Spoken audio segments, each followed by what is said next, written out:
तुम्हारी नहीं आ रही है।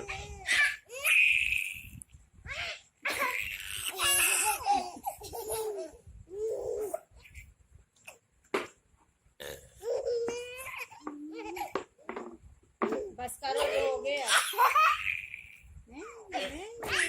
पूरी मछली गिरी है।